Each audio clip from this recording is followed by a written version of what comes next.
오늘 여러분과 함께 읽은 우리 본문의 말씀을 가지고 큰 산아 네가 평지가 되리라 네 번째 이야기를 여러분과 함께 나누겠습니다. 아말렉과의 전쟁 앞에서라고 하는 제아의 말씀으로 우리를 향한 하나님의 마음을 함께 읽어가기를 원합니다.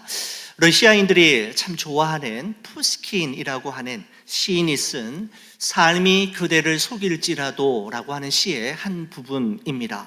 삶이 그대를 속일지라도 슬퍼하거나 노여워하지 말라. 슬픔의 날이 날 참고 견디면 기쁨의 날이 오리니 마음은 미래에 살고 현재는 언제나 슬픈 것. 모든 것은 순간에 지나가고 지나간 것은 다시 그리워지나니 삶이 그대를 속일지라도 슬퍼하거나 노여워하지 말라라고 하는 유명한 시가 있습니다. 삶이 그대를 속일지라도 슬퍼하거나 노여워하지 말라라고 하는 말은 우리의 삶이 우리가 생각하는 것만큼 그리 호락호락하지 않고 우리가 원하는 대로만 살아갈 수 없다라는 사실을 인정하고 받아들이라라고 하는 의미로 저에게 전달이 됩니다. 그래야 우리의 뜻대로 되지 않는 일로 인해 슬퍼하거나 분노하며 살지 않을 수 있기 때문이지요. 정신의학자이자 작가인 스카펙이라고 하는 박사가 쓴 대표적인 책이 있습니다. 아직도 가야 할 길이라고 하는 책의 서문에 보면 이 책 전체의 내용을 아우르는 다음과 같은 문장이 있습니다. 인생은 문제의 연속이지만 사람은 자신이 당면하고 있는 문제들을 회피하지 않고 정면으로 부딪혀 해결해 나가는 과정 속에서 삶의 의미를 발견하고 영적으로나 정신적으로 성장하게 된다라고 하는 스카펙 박사의 유명한 말이 또 말을 그곳에서 찾을 수가 있습니다. 여러분 그렇습니다. 어느 누구도 우리 인생 여정 가운데 만나는 여러 가지 문제들과 어려움을 기다리거나 환영하는 사람은 아무도 없지 않습니까? 여러분 하지만 내 앞에 놓여 있는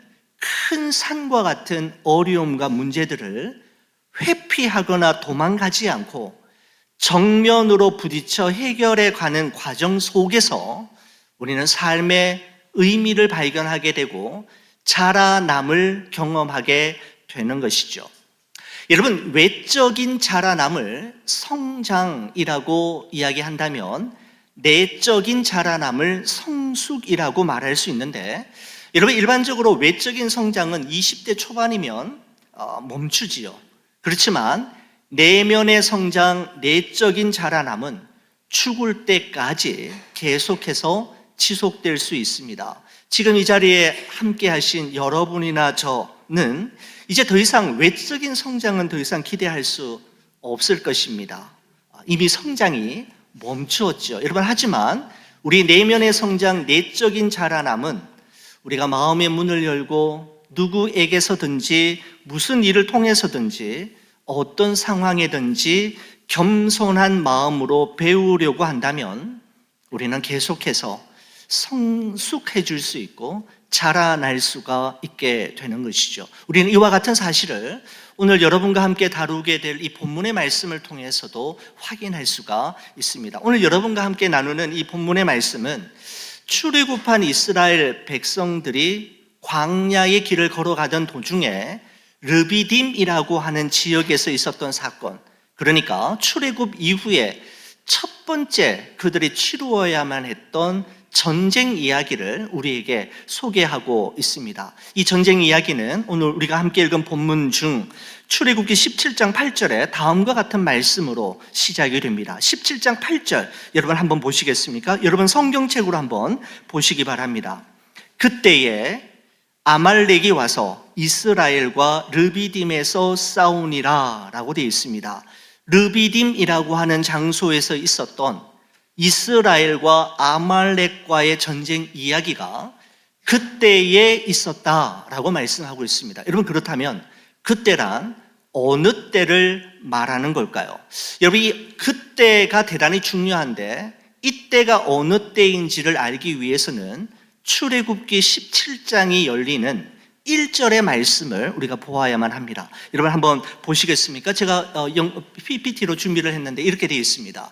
이스라엘 자손의 온 회중이 여호와의 명령대로 신광야에서 떠나 그 노정대로 행하여 르비딤의 장막을 쳤으나 백성이 마실 물이 없는지라 라고 하는 17장 1절의 말씀에서 우리는 단서를 찾을 수가 있습니다.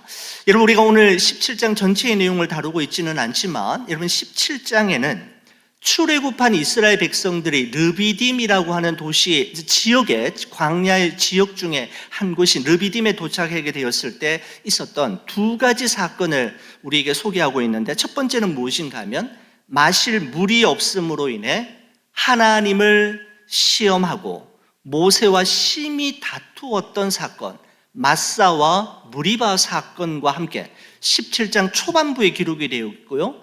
17장 이 후반부에는 오늘 우리가 함께 살펴보게 될 바로 아말렉과의 전쟁 사건이 있습니다.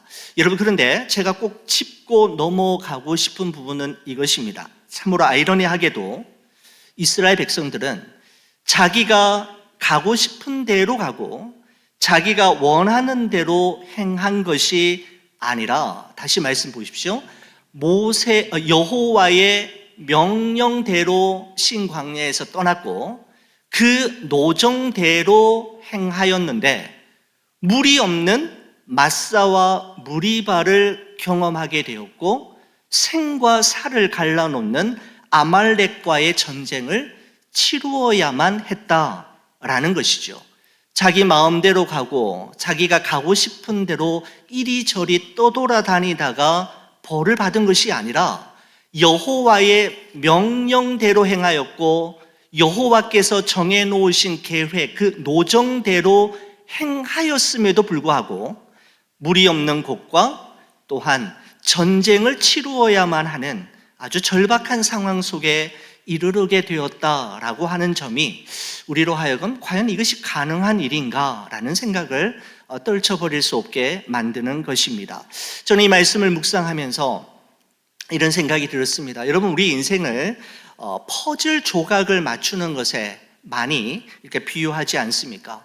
퍼즐 조각들 하나하나만 보아서는 도대체 뭐가 뭔지를 전혀 알 수가 없습니다. 여러분 하지만 꾸준히 인내하면서 퍼즐 조각을 하나하나 맞추어 가다 보면 그림의 윤곽이 드러나게 되고 여러분 전체 그림이 조금씩 보여지기 시작하면서 완성 단계에 이르러서는 전체 그림이 또렷하게 우리에게 보여질 뿐만 아니라 그 많은 퍼즐 조각들 중에서 필요 없는 조각, 남는 조각은 하나도 없음을 발견하게 되지 않습니까? 여러분 그렇습니다. 우리의 삶도 어느 것 하나 버릴 것이 없는 소중한 이야기들로 이루어져 있다라고 말씀드릴 수 있는 것이죠. 여러분 삶이라고 하는 이 단어 한번 유심히 들여다보시기 바랍니다. 모두 4개의 조각들이 모여 있습니다. 그죠? 각기 다른 모양의 3 종류의 자음과 한 종류의 모음이 만나서 삶을 이루고 있습니다. 3 종류의 자음이 무엇입니까? 시옷, 그죠? 리을, 미음이라고 하는 3개의 자음과 모음, 아가 만나서 삶이라고 하는 단어를 이루고 있죠. 오른쪽, 왼쪽에, 위쪽과 아래쪽에 자기가 정확하게 위치하고 있어야 할 그 자리에 그 자음과 모음이 있으므로 삶이라는 단어가 완성되는 것을 보게 됩니다. 삶이라는 단어를 완성하기 위해 필요 없는 자음과 모음은 하나도 없지요. 모두 있어야 삶이라는 단어가 완성이 되는 것입니다. 사랑하는 우리 교우 여러분, 지난날 우리가 경험했고 요즘 우리가 경험하고 있으며 앞으로 경험하게 될 우리의 홍해, 우리의 마라와 엘림, 우리의 마사와 무리바 그리고 아말렉과의 전쟁은 우리의 삶을 완성하기 위해 꼭 필요한 것이었음을 깨닫게 될 어느 날이 반드시 오게 될 것입니다. 그로 말미암아 하나님 하나님이 하셨군요. 하나님께 모든 영광을 올리게 되는 바로 그날, 그때 말입니다. 여러분, 저와 함께 같이 한번 말씀해 주시겠습니까? 제가 먼저 하겠습니다. 하나님은 언제나 옳으십니다. 하나님은 언제나 옳으십니다. 두 번째 같이 할까요? 하나님은 실수하지 않으십니다. 아멘. 그렇습니다. 우리 눈에, 이 눈에 아무 증거 아니 배어도, 이 귀에 아무 소리 아니 들려도 언제나 옳으시고 언제나 실수하지 않으시는 하나님을 신뢰함으로, 그럼에도 불구하고 그리 아니하실지라도 오늘도 믿음으로 한 걸음 한 걸음 내딛는 여러분과 저의 삶이 되기를 간절히 축원을 드립니다. 여러분, 출애굽기 17장 8절에 기록된 그때가 언제인지를 우리가 살펴보기 위해서 이 서론이 좀 길었습니다만은, 여러분 정리하면 이거죠. 모세와 이스라엘 백성들이 여호와의 명령대로 움직였고 여호와께서 계획하신 노정대로 행하였음에도 불구하고 바로 그때 그 자리에서 아말렉과의 불가피한 전쟁을 치루어야만 했던 그때를 말씀하고 있는 것입니다. 여러분, 전쟁이라고 하는 참 생과 사를 갈라놓는 절체절명의 위기 상황 속에서 모세가 9절에 다음과 같이 이야기합니다. 여러분, 성경책 한번 보시겠습니까? 모세가 여호수아에게 이르되 우리를 위하여 사람을 택하여 나가서 아말렉과 싸우라. 내일 내가 하나님의 지팡이를 손에 잡고 산 꼭대기에 서리라 라고 말씀하고 있습니다. 여러분, 여기에서 여호수아가 처음으로 등장하고 있습니다. 모세를 이어서 이스라엘 백성들을 데리고 가나안 땅으로 들어갈 아주 중요한 임무를 맡게 될 여호수아가 아말렉과의 전쟁에서 처음으로 등장하는 것을 보게 되죠. 모세는 그 여호수아에게 전쟁에 나갈 만한 사람을 택하여서 아말렉과 싸우라라고 지시를 하고, 모세 자신은 하나님의 지팡이를 잡고 산에 올라가 서겠다라고 말씀하고 있습니다. 이런 모세가 산에 올라갈 때 그가 가지고 간 것이 하나 있었음을 성경이 우리에게 꼭 집어 이야기하고 있습니다. 바로 하나님의 지팡이라고 하는 것이죠. 그냥 지팡이가 아니라 모세는 그것이 하나님의 지팡이였다라고 이야기하고 있습니다. 모세가 생애 처음으로 하나님의 부르심을 받아서 애굽 왕 바로에게 처음 찾아갔을 때에도 그의 손에 꼭 쥐어져 있었던 것이 있었는데 바로 이 하나님의 지팡이였습니다. 이 하나님의 지팡이가 사실은 그때 가장 먼저 성경에 소개되었던 것이죠. 출애굽기 4장 20절 말씀에 보면 이렇습니다. 모세가 그의 아내와 아들들을 나귀에 태우고 애굽으로 돌아가는데 모세가 하나님의 지팡이를 손에 잡았더라 라고 말씀하고 있는 것이죠. 여러분, 모세에게 있어서 이 하나님의 지팡이는 하나님의 뜻을 성취하는 도구이었을 뿐만 아니라 하나님께서 나와 함께 하심을 보여주는 상징물과도 같은 것이 바로 하나님의 지팡이였습니다. 모세가 바로 이 하나님의 지팡이로 나일강을 쳤을 때 애굽의 젖줄인 나일강이 피로 변하게 되었고, 모세가 이 하나님의 지팡이로 땅을 치자 개구리가 창궐하고 땅에 티끌을 쳤을 때 이가 들끓기 시작했지 않습니까? 하나님의 지팡이로 하늘을 향해 높이 들었을 때 하늘에서 우박이 소낙비처럼 내리기 시작했고, 앞으로 내밀자 홍해가 갈라지고 길이 생기는 기적이 바로 이 하나님의 지팡이로 나타났을 뿐만 아니라 이 하나님의 지팡이로 반석을 쳤을 때 바로 생수가 터져 나옴으로 말미암아 광야길을 걷는 이스라엘 백성들을 충분히 먹이고 갈증을 해결시키는 그 도구가 바로 하나님의 지팡이였지 않습니까? 바로 모세는 어디를 가든지 누구를 만나든지 무슨 일을 하든지 그의 손에서 한순간도 하나님의 지팡이를 내려놓지 않았을 뿐만 아니라 자신의 힘으로는 도무지 해결할 수 없는 한계 지점과 마지노선 앞에 설 때마다 모세는 더 굳게 그 하나님의 지팡이를 꼭 잡았던 것이죠. 그가 하나님의 지팡이를 꼭 잡았을 때 하나님이 그의 손을 꼭 붙잡고 계신다라는 사실을 모세는 느꼈을 것입니다. 아마 그때 모세가 이른 찬양을 부르며 기도하러 산에 올라가고 이른 찬양을 부르며 애굽 왕 바로에게 가지 않았을까라는 생각이 들면서, 여러분 이 찬양을 말씀을 준비하면서 한번 이렇게 불러보곤 했습니다. 주님요, 이 손을 꼭 잡고 가소서. 약하고 피곤한 이 몸을 폭풍의 흑암 속 해치사 빛으로 손잡고 날 인도하소서. 인생이 힘들고 고난이 겹칠 때 주님여 날 도와주소서. 외치는 이 소리 귀 기울이시사 손잡고 날 인도하소서라고 하는 찬양을 부르지 않았을까요? 물론 그때는 이 찬양이 없었겠습니다만은 그는 모세의 지팡이를 잡을 때마다, 하나님의 지팡이를 잡을 때마다 하나님, 제가 주님의 손 놓치지 않을 겁니다. 주님 제 손을 꼭 붙잡아 주십시오. 기도하러 갈 때 아말렉을 전쟁에서 승리하기 위해 기도하러 갈 때, 애굽 왕 바로를 만나러 갈 때 그는 하나님의 지팡이를 손에 잡았던 것이죠. 여러분 출애굽 이후에 처음 치르게 되는 이 갑작스러운 아말렉과의 전쟁에서 여러분 어떻게 승리하게 됩니까? 10절 11절 말씀 한번 보시겠습니까?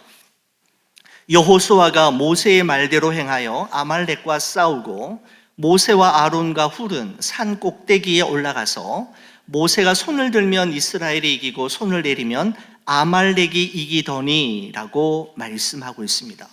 모세의 지시에 따라서 여호수아와 이스라엘 백성들은 산 아래에서 아말렉과 생사를 가르는 치열한 전쟁을 수행하고, 그 시간에 모세와 아론과 훌은 산 위로 올라갔는데 모세가 손을 들면 이스라엘이 이기고 손을 내리면 아말렉이 이기는 참 기이한 현상이 일어났었노라고 고백하고 있는 것이죠.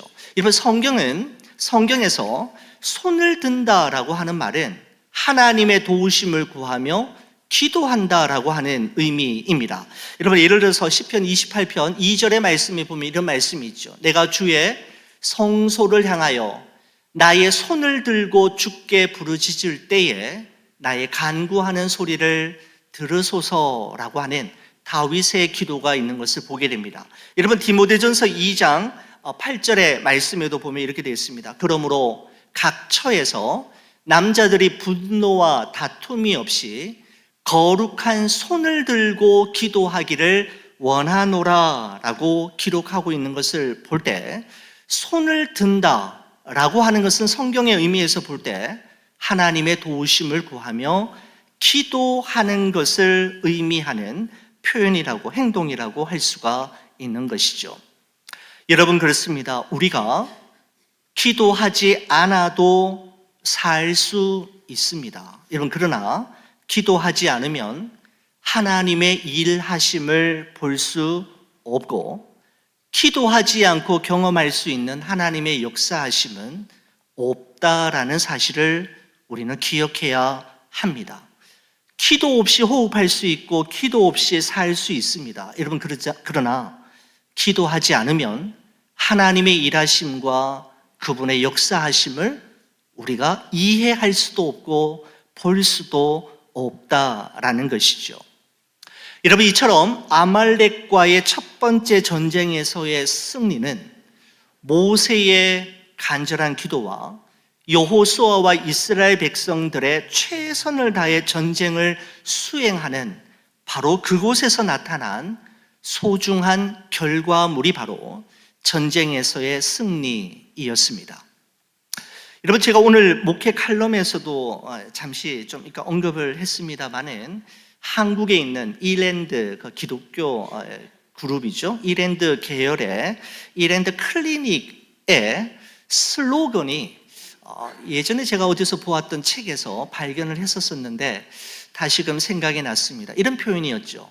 We care we cures라고 하는 이 표현입니다. 우리는 돌보고 하나님은 치유하십니다 라고 하는 그 클리닉의 슬로건이 바로 이것이었습니다. 여러분, 다리가 부러진 환자에게 깁스를 하고 소염제를 처방하는 것은 의사가 하는 일이지만, 여러분, 실질적으로 뼈를 붓게 하고 상처를 아물게 하는 것은 하나님만이 하실 수 있는 일이지 않습니까?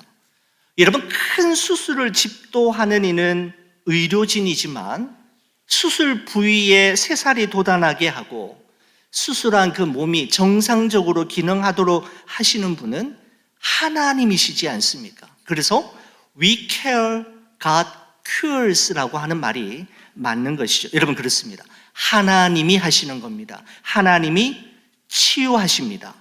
그러나 우리 하나님은 사람의 케어와 돌봄을 무시하지 않으시고 한 사람의 치유를 위해 그것을 사용하신다라는 사실 또한 우리는 기억해야 하는 것이죠. 하나님이 큐어 하시지만 우리의 케어를 무시하시거나 필요 없다라고 하시지 않는다라는 말씀입니다. 시편 127편 1절에 다음과 같이 말씀하고 있죠. 여호와께서 집을 세우지 아니하시면 세우는 자의 수고가 헛되며 여호와께서 성을 지키지 아니하시면 파수꾼의 깨어 있음이 헛되도다라고 하는 솔로몬의 아주 유명한 고백을 우리가 알고 있지 않습니까? 하나님께서 집을 세워주셔야 집이 세워지고 하나님께서 성을 지켜주셔야 성이 지켜지지만 우리 하나님은 집을 세우는 자의 수고와 성을 지키는 자의 노력을 무시하시거나 필요 없다 하시지 아니하시고 집을 세우시고 성을 지키기 위해 사람의 그것을 귀하게 사용하신다라고 하는 것을 우리가 기억하는 것은 참 중요하다라는 생각이 듭니다. 여러분, 그래서 우리 그리스도인들은 두 가지를 늘 기억해야 한다라고 저는 믿습니다. 여러분, 첫 번째는 지금 내가 있는 이곳은 하나님께서 보내신 곳이며 지금 내가 하고 있는 이 일은 하나님께서 내게 맡기신 일임을 기억함으로 최선을 다하는 것이죠. 사람에게 하듯 하지 않고 주께 하듯 성실하게 그 일을 감당하는 것은 너무너무 우리 주님께서 기뻐하시고 기쁘게 받으시는 일임에 분명합니다. 이번 또 하나는 내가 최선을 다하지만 모든 일이 하나님께 달려 있음을 기억함으로 하나님께 기도하고 하나님께 그 결과를 맡기는 것 또한 너무너무 중요합니다. 맡길 때 비로소 우리는 숨을 쉴 수 있고 자유와 평안을 누릴 수가 있는 것이죠. 바로 그 사실을 우리는 이 아말렉과의 전쟁을 통해서도 우리가 확인할 수가 있게 되는 것입니다. 여러분, 그런데 모세가 산 위에서 기도할 때 애로사항이 하나 있었음을 보게 됩니다. 그것이 또 어떻게 극복이 되었는지 본문 12절이 이렇게 우리에게 증언하고 있습니다. 모세의 팔이 피곤하며 그들이 돌을 가져다가 모세의 아래에 놓아 그가 그 위에 앉게 하고 아론과 훌이 한 사람은 이쪽에서 한 사람은 저쪽에서 모세의 손을 붙들어 올렸더니 그 손이 해가 지도록 내려오지 아니한지라라고 말씀하고 있습니다. 여러분, 잘 아시는 여러분 내용이지 않습니까? 모세가 피곤해서 기도는 했지만 더 이상 기도의 손을 들고 있을 수 없게 되었을 때 아론과 훌이 모세의 곁에 있었고 모세의 그 피곤한 손을 붙들어 주어서 해가 지도록 내려오지 않도록 도왔다라고 하는 바로 그 내용이죠. 여러분, 그랬더니 어떻게 되었습니까? 13절 보십시오. 여호수아가 칼날로 아말렉과 그 백성을 쳐서 무찌르니라 라고 말씀하고 있습니다. 여러분, 우리가 가지고 있는 이 개역 개정 성경에는 그냥 여호수아가 칼날로 아말렉과 그 백성을 쳐서 무찔렀다 이렇게 끝나지만 여러분, 영어 성경에서는 그 앞에 단어가 하나 있습니다. 여호수아 앞에 so, 그래서 이렇게 되었다는 것이죠. 이렇게 해서 여호수아가 아말렉과 그 백성들을 무찔렀다라고 이야기하고 있는 것입니다. 여러분, 그러니까 12절과 13절이 따로 있었던 일이 아니라 그렇게 했더니 그렇게 해서 이런 일이 일어나게 되었음을 이야기하면서 모세의 기도의 손이 해가 지도록 내려오지 않은 것과 여호수아가 아말렉을 쳐서 무찌른 것 사이에 깊은 연관성이 있다라고 하는 것을 독자들에게 분명하게 말해주고 있는 것입니다. 여러분, 이스라엘이 최후 승리를 할 때까지 해가 지도록 모세의 기도의 손이 내려오지 않을 수 있었던 것은 그의 곁에 아론과 훌이 있었기 때문입니다. 여러분, 아론과 훌은 모세가 팔이 피곤해서 더 이상 기도의 손을 들고 있을 수 없게 되었을 때 모세를 비방하거나 야단치지 않았습니다. 아니, 지금 때가 어떤 때인데 팔을 내릴 생각을 다 하는 겁니까? 정신 바짝 차리고 기도해야지, 기도해도 될까 말까 한 판에 영적 리더가 팔을 내리려고 하는 겁니까? 그게 그렇게 힘듭니까? 라고 하면서 팔을 번쩍 높이 들어 올리십시오, 이렇게 채건하지 않았다라는 것입니다. 아론과 훌은 아무 말도 하지 않았고 전쟁이 끝날 때까지 모세의 곁에 그저 함께 있어 주었으며 모세의 피곤한 팔을 함께 붙들어 주었던 것이죠. 여러분, 그렇습니다. 지적하고 충고하고 뒤에서 험담하기보다는 말없이 그저 옆에 있어주고 손을 잡아주고 팔을 함께 붙들어주는 사람이 있다면 해가 지도록 손을 내리지 않을 수 있고 승리할 때까지 기도의 팔을 들 수 있겠다라는 생각을 해보게 되는 것이죠.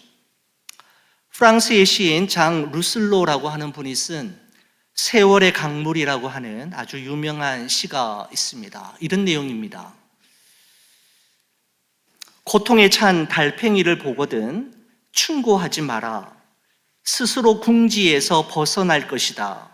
너의 충고는 그를 화나게 하거나 상처를 줄 것이다. 하늘 선반 위로 제자리에 있지 않은 별을 보거든 그럴 만한 이유가 있을 거라 생각하라. 더 빨리 흐르라. 강물의 등을 떠밀지 말라.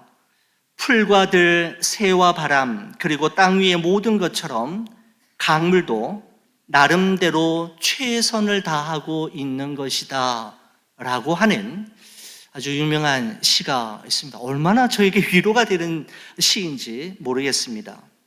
강물도 나름대로 최선을 다하고 있는 것이니 흐르는 강물 등 떠밀지 말라라고 말하고 있는 것이죠.